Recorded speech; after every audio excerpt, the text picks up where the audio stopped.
Okay, so Benny the Butcher recently made some statements expressing his displeasure over the state of the rap game, the hip hop game, and Benny really has this knack for saying things on social media that don't land particularly well. Now, this time around, Benny essentially said that the voice of the streets carries less weight in hip hop than it used to, and that the rap game is currently controlled by Twitter nerds and just weird nerds in general. Obviously, these statements caused somewhat of an uproar and they were looked at as cringeworthy. But I do want to say there's a little bit of truth to what Benny is saying. However, let me be clear his argument also appears limited in scope and it's just gonna come across as somewhat narrow-minded. Before I jump in that, I just want to say that his most recent project, Summertime Butch 2, was a slept-on project that I feel people probably should have talked about more than they did. However, attempting to break down what Benny said in this 30-second soundbite, there really wasn't much additional context given, but Benny does appear frustrated. Perhaps it has something to do with how his album was perceived. It might be other things. Who exactly knows? But when I said that Benny was partially right about the street part, here's what I mean. So if we were to do just like a brief history lesson real quick. So if we want to take it back to the inception of hip hop, we'll use that 1973 start date, right?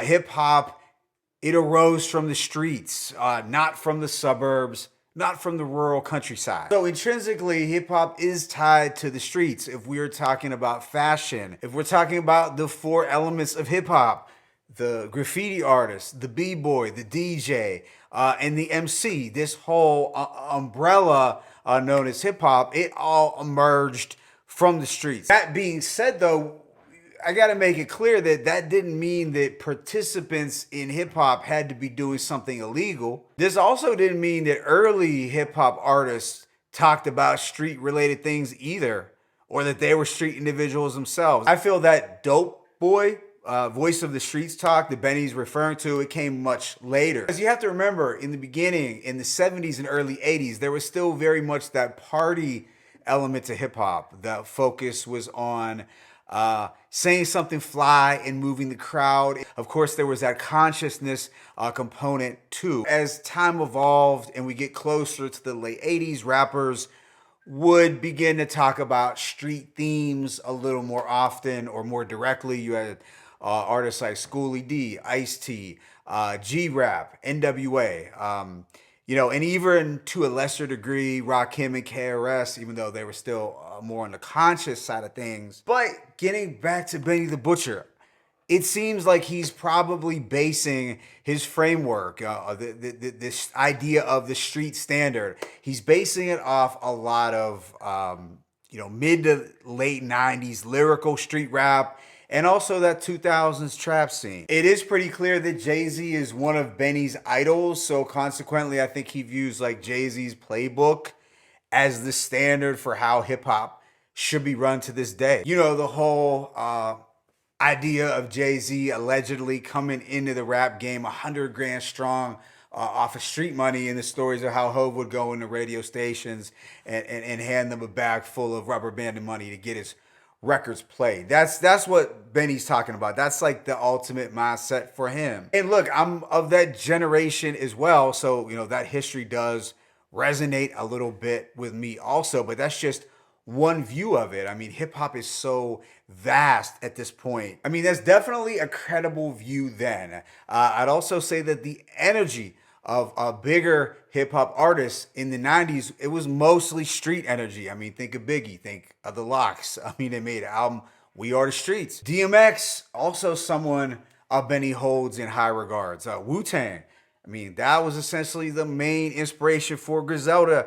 And they were as street as you can get. So this viewpoint from Benny, it makes perfect sense. Also, I'd go even further to say that if you were really tapped into newer music then, you had to go to the streets, the block, to get mixtapes. You had to go to those mom and pop record stores. This is before all of that stuff was available online on like that piff. And let's also be real here too. For the longest time, the energy in hip hop was about being cool. You innately had to exude that swag. So it didn't necessarily mean you had to only cop high end brands that hustlers could afford, but the energy was still, you want to be that kid from the cool table. I mean, that's what it was. So that brings us to Benny's second point about hip hop currently being run by nerds. And look, I think generally when you make a statement calling a large group of people nerds, some of which are your supporters, that does tend to alienate people, tends to rub people the wrong way. So I don't think it's just a wise thing to say in general. And I feel this also shows Benny not truly coming to terms with the reality that the hip hop landscape had changed drastically during the 2010s. Look, to some degree, there has always been a regular guy or an abstract, or you could even say a nerd rapper since the beginning. However, those artists were never, as popular as the mainstream ones. But during the 2010s, during that blog era, it was when the regular guy aesthetic, or the nerd guy, if you want to even call it that, became big. You had artists like Drake, Kanye, J. Cole, Tyler the Creator, Big Crit, Mac Miller, Wiz Khalifa. These weren't street guys, but they ended up raising a generation of music fans. So there are kids that, view albums or mixtapes from those artists as classics. So Benny's probably not even factoring that in. And look, the notion that artists had to be street to be successful started to diminish as the internet grew bigger and social media became more accessible to everyone. You didn't have to have that 50 get rich or die trying mindset, or that state property get down or lay down aesthetic either. And honestly, this was probably healthier that this shift occurred. But in fairness to Benny, he did say there were some cons, associated with hip hop being controlled by the streets. As much as I love street rap, I'd say that the regular guy rappers were probably more stable role models for younger fans than the Jeezy, T.I., 50, Dipset, Clips, Gucci, and what those artists had to offer. Let's keep it a buck. There were probably some individuals who went to jail, following the energy associated with that type of music. So looking back on it, the 2000s trap era, it probably wasn't the best influence on young minds. So yeah, truthfully, there were always nerds in hip hop. Obviously, that lane is way more accessible now in the current landscape. And I honestly don't think it's a bad thing. I don't have a problem with it. I think it's okay to like different styles of hip hop. Hip hop is so broad now. You can like street artists that exude that mafioso, coke talk energy, but I think it's also okay to like the jazz rap artists, the quirkier artists, the more abstract artists. I mean, it just gives you some of that balance. I think that when you only focus on one particular style of hip hop and hold that up as the end all be all, you can come across as a little one dimensional, and you can also miss out on a lot of good projects and artists. And in the case of Benny as the artist, as you try to elevate and evolve as that artist, your subject matter is probably supposed to grow, or maybe you have to pivot a bit more, and that's okay too. Also, to Benny's point about Twitter nerds running the culture, I don't think it's necessarily the nerd part that's really the problem here. I think this is like a separate argument.